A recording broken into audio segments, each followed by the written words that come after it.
మీరు చర్చిల్ని పడగొడతాను, so caste certificate cancel చేయిస్తాను, ఎవరైతే చర్చిలకు వెళ్తున్నారో చర్చిలకు వెళ్ళేవాళ్ళు, ఇదిగో ఈ మతానికి సంబంధించిన వాళ్ళు, ఈ పాస్టరు ఇదిగో వీడిట్ట వాడిట్ట, వాడేదో మతాన్ని చూపించి పాస్టర్ వచ్చి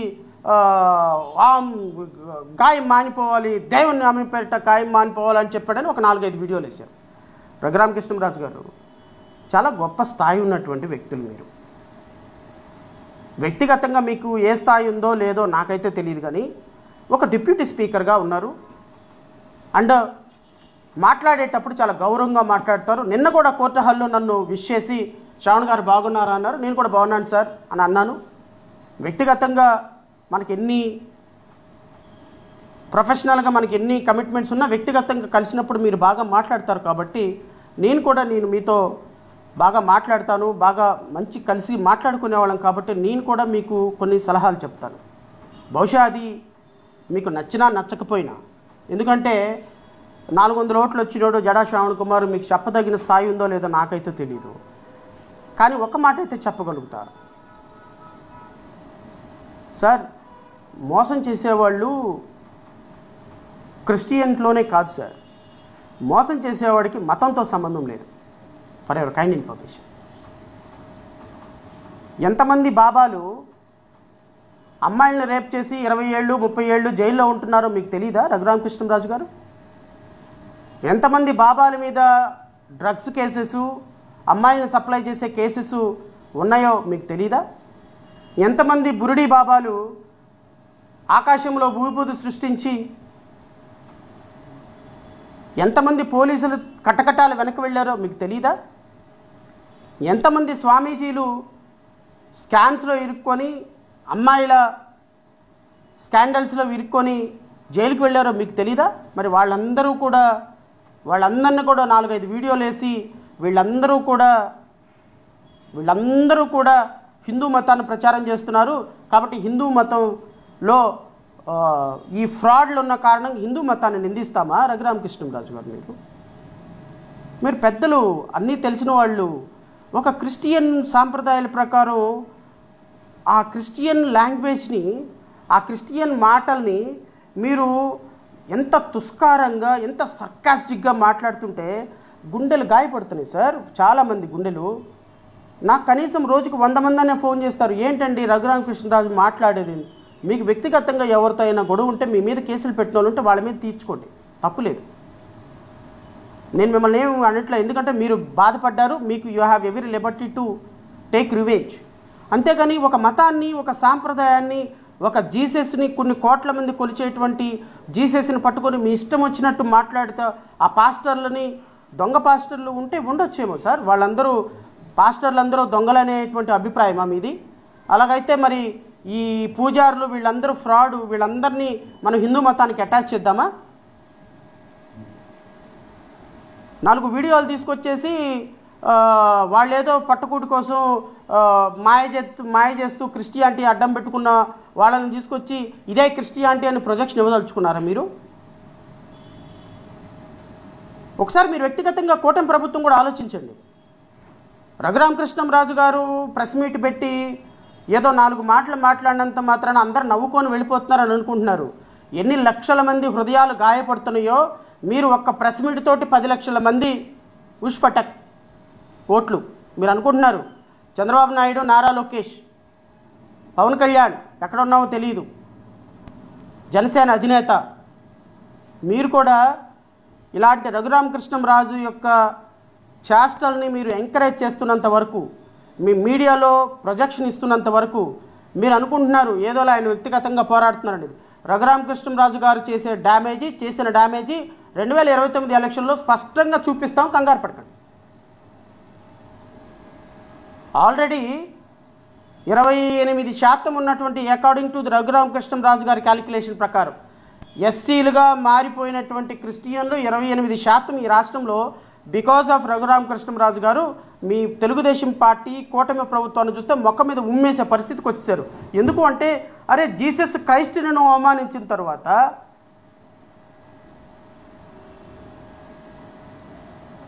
ఏంటి మేకులకి అను ఈ క్రిస్టియానిటీకి ఏదో అవినాభావ సంబంధం ఉందనుకుంటా అంట. మేకులకి క్రిస్టియానిటీకి ఏదో అవినాభావ సంబంధం ఉందనుకుంటానా? నేను ఇంకొక మాట, ఆ క్రిస్టియన్స్ ఏమన్నా ఇంకొక మాట అన్నారనుకోండి, అది ఎంత దూరం వెళ్తుంది? మేకులకి క్రిస్టియానిటీకి ఏదో అవినాభావ సంబంధం ఉందా? ఆ స్థాయిలో కూర్చున్నటువంటి మీరు మాట్లాడాల్సిన మాటలు ఏంటి? ఆ స్థాయిలో కూర్చున్నటువంటి మీ మాట్లాడాల్సిన మాటలు ఏంటండి? మీరు కూటమి ప్రభుత్వం పెద్దలైనా చెప్పరా ఆయనకి? ఏం పర్పస్ తోటి మీరు ఒక కమ్యూనిటీని ఇంత దారుణంగా అటాక్ చేస్తున్నారో నాకు అర్థం కావటం.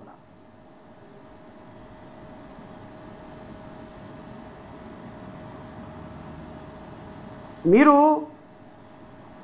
అక్కడ రామాలయం కట్టాలి అని నిజంగా మీ మనసులో ఉంటే వాళ్ళ దగ్గరికి వెళ్తారు.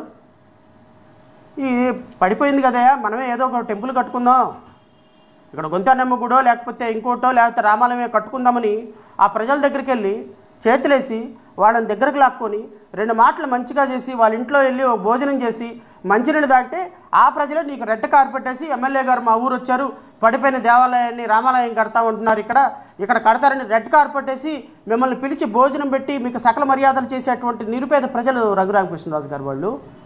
వాళ్ళేమీ మీకులాగా కోట్ల రూపాయలు ఆస్తు ఉన్నటువంటి వ్యక్తులు కాదు. మీరు కావాలని 100 మందిని అక్కడికి వేసుకొని వెళ్ళి వాళ్ళల్లో విద్వేషాలు రేకొట్టి వాళ్ళని చులకనగా చూసి వాళ్ళ మనుషుల్ని ఈ రోజు వరకు వాళ్ళు ఊళ్ళు వెళ్ళిపోయిన వాళ్ళు ఈ రోజు వరకు వాళ్ళు ఇళ్లకు తిరిగి రాని ఒక యుద్ధ వాతావరణాన్ని అక్కడ సృష్టించి రాష్ట్ర వ్యాప్తంగా క్రిస్టియన్ల మీద అనుచితమైన వ్యాఖ్యలు చేసి రాష్ట్ర వ్యాప్తంగా జీసస్ మీద అనుచితమైన వ్యాఖ్యలు చేసి ఏమీ లేని చోట అక్కడ మత కలహాలు సృష్టించి దీనిలో నుంచి మీరు లబ్ధి పొందాలి చూసేటువంటి ఒక ప్రయత్నం, ఒక ఫ్యూటైల్ ఎక్సర్సైజు.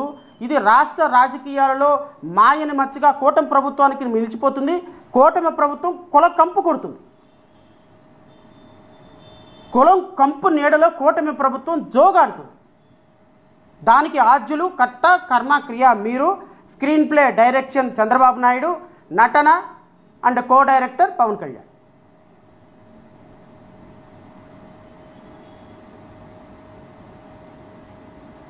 ఒక ప్రభుత్వ భూమిలో అనుమతులు లేకుండా,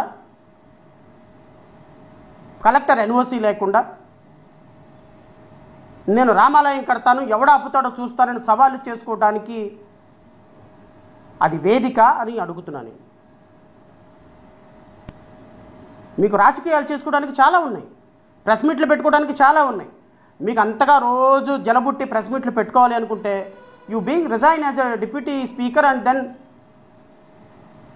మీరు ఏమి ప్రెస్ మీట్లు పెట్టుకుంటారో పెట్టుకోండి. సో ఇది రాష్ట్రంలో ఉన్నటువంటి కొన్ని లక్షల మంది క్రిస్టియన్ అండ్ మత సాంప్రదాయాలను దెబ్బతీసే ప్రయత్నం అని అయితే నేను మీ ద్వారా కూటమి ప్రభుత్వానికి హెచ్చరించదలుచుకున్నాను. న్యాయస్థానంలో కేసు ఉంది. ఖచ్చితంగా నేను ఇంకోటి కూడా చెప్పాలి. గౌరవ సుప్రీంకోర్టు, బహుశా రఘురామకృష్ణరాజు గారికి తెలిసే ఉండొచ్చు, నేను ఈ జడ్జిమెంటు హైకోర్టులో చూపించిన తర్వాత బహుశా ఆయన చదివి ఉంటాడు. గౌరవ supreme court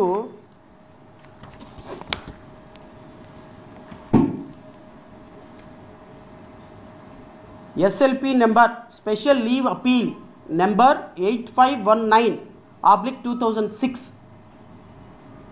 union of India another versus state of Gujarat. ఈ సుప్రీంకోర్టు జడ్జిమెంట్ ప్రకారం ఏ ప్రభుత్వ స్థలాల్లో కూడా రిలీజియస్ కన్స్ట్రక్షన్స్ కట్టకూడదు. మీకు వినిపిస్తా.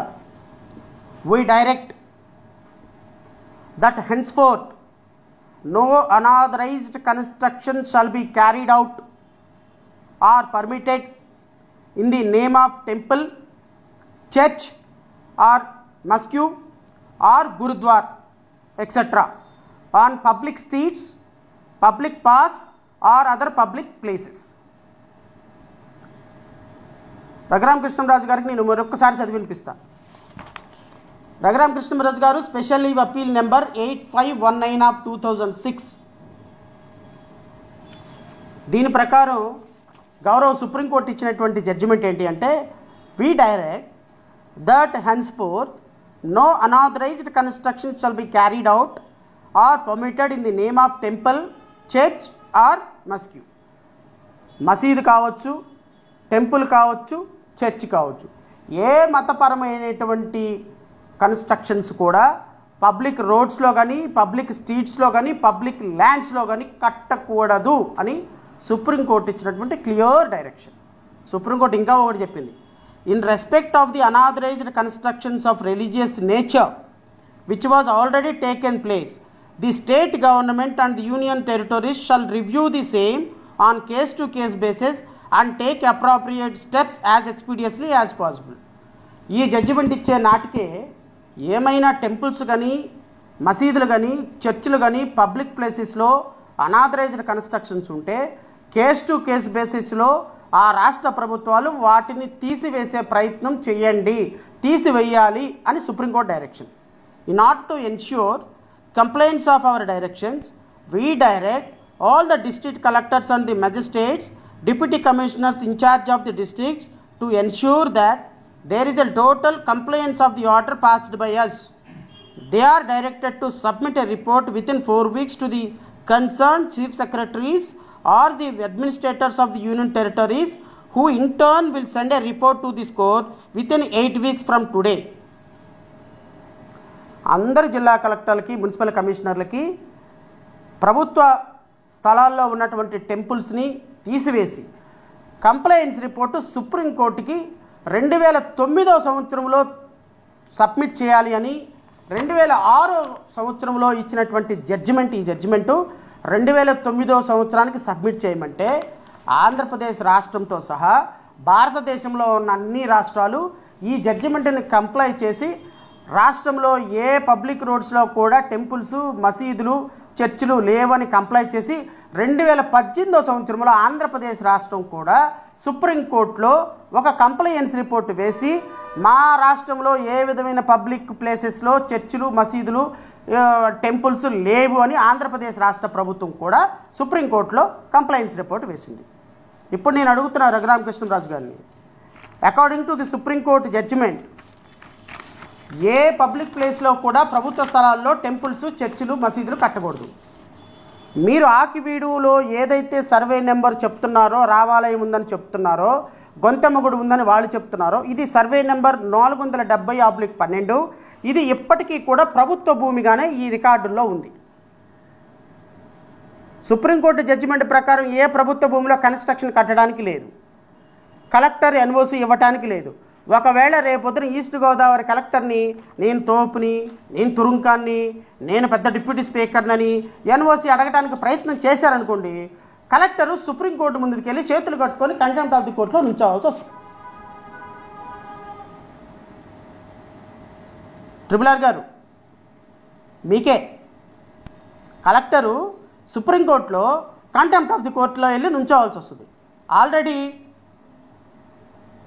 కలెక్టర్ ఎన్ఓసి ఇవ్వటానికి లేదు, మున్సిపల్ కమిషనర్ పర్మిషన్ ఇవ్వడానికి లేదని ఆల్రెడీ మున్సిపల్ కమిషనర్కి, కలెక్టర్లకి రిప్రజెంటేషన్స్ కూడా వెళ్ళిపోయినాయి. ఒకవేళ కలెక్టర్ ఎన్ఓసి ఇస్తే కలెక్టర్ ఎన్ఓసి సుప్రీంకోర్టులో రేపొద్దున ఛాలెంజ్ చేయడానికి ఆ లోకల్ ప్రజలు సిద్ధంగా ఉన్నారు. కంటెంప్ట్ ఆఫ్ ది కోర్ట్ వేస్తాం, న్యాయస్థానంలో పోరాటం చేస్తాం. అక్కడ గొంతెన్నమ్మ గుడి మాత్రమే కట్టాలి అనేది లోకల్ ప్రజల యొక్క ఆలోచన. లోకల్ ప్రజల యొక్క ఆలోచన ప్రకారం అధికారులు కూడా నిలబడాలి. Because it is a democratic country, people's wish should be respected. ఇది మీరు మైండ్లో పెట్టుకుంటే బాగుంటుంది. లేదు రామాలయం కడతాను, లేకపోతే నేను ఇంకో చర్చి కడతాను, లేకపోతే పడేస్తాను, రాష్ట్రం మొత్తం అల్లకొల్లాలు సృష్టించాలంటే సృష్టించండి, అది మీ కూటమి ప్రభుత్వం ఇష్టం. మా వరకు లోకల్ ప్రజలు అక్కడ అది నిజంగానే అధికారుల రిపోర్ట్లో రామాలయమే అని వచ్చిందనుకోండి, రామాలయం కట్టుకోండి, మేమే అబ్జెక్షన్ చేయం కదా, మాకేంటి అవసరం. మేము ఉంటాం అక్కడ వెళ్ళి, మీరుంటారు అక్కడ వెళ్ళి, ఎవ్వరూ ఉండం. అక్కడ ఉండేది లోకల్ ప్రజలు, దీపం పెట్టాల్సింది లోకల్ ప్రజలు, అక్కడ పూజలు చేయాల్సింది లోకల్ వాళ్ళు, మీరు నేను ఉండం కదా. సో అధికారులు నిజాయితీగా, నిష్పక్షపాతంగా కోర్టు మానిటర్డ్ ఎంక్వైరీ ద్వారా ఇక్కడ ఏముంది అనేది ప్రజలు నిర్ణయం చేసుకున్న తర్వాత కట్టాలి తప్ప రఘురామకృష్ణరాజు గారు ఒక కండవ వేసుకొని జై భీమ్ అన్నంత మాత్రాన అక్కడ జై భీమ్ అవ్వదు, జై శ్రీరామ్ అన్నంత మాత్రాన అక్కడ జై శ్రీరామ్ అవ్వదు. అక్కడ మీరు మతాలని కులాలని రెచ్చగొట్టే సంస్థ వ్యవస్థను పక్కన పడేసి నిజాయితీగా అక్కడ ఏం గుడి ఉందనేది అధికారులు లోకల్ ప్రజలు తేల్చుకుంటారు. మీరు కొంతకాలం రాజకీయాలని ఆకువిడి నుంచి పక్కకు జరిపి ఈ ప్రెస్ మీట్లు పెట్టడం ఇవన్నీ పట్టడం మానేస్తే కొంత ఉద్రిక్తలు తగ్గుతాయి. లేదు అనుకోండి, మీరు అక్కడ కట్టాలి ఆందోళనలతోటి వెళ్ళి నా దగ్గర డబ్బులు ఉన్నాయి, బుల్డోజర్లతో నేను పడేస్తాను, నేను ఇష్టం వచ్చింది కడతాను, నాకు ఆల్రెడీ ₹1,00,00,000 వసూలైనవి, లేకపోతే ఇంకో ₹1,00,00,000 నేనే ఖర్చు పెడతాను అన్నారనుకోండి, రేపొద్దున లీగల్గా జరగాల్సింది జరుగుద్ది, లోకల్ ప్రజలతో గొడవలు వస్తాయి, ఇది రాష్ట్ర వ్యాప్త ఉద్యమం అవుతుంది. అప్పుడు మీరో మేమో చూసుకోవాల్సిన పరిస్థితి వస్తుంది అని లోకల్ ప్రజలు అంటున్నారు. దానికి మీరు సమాధానం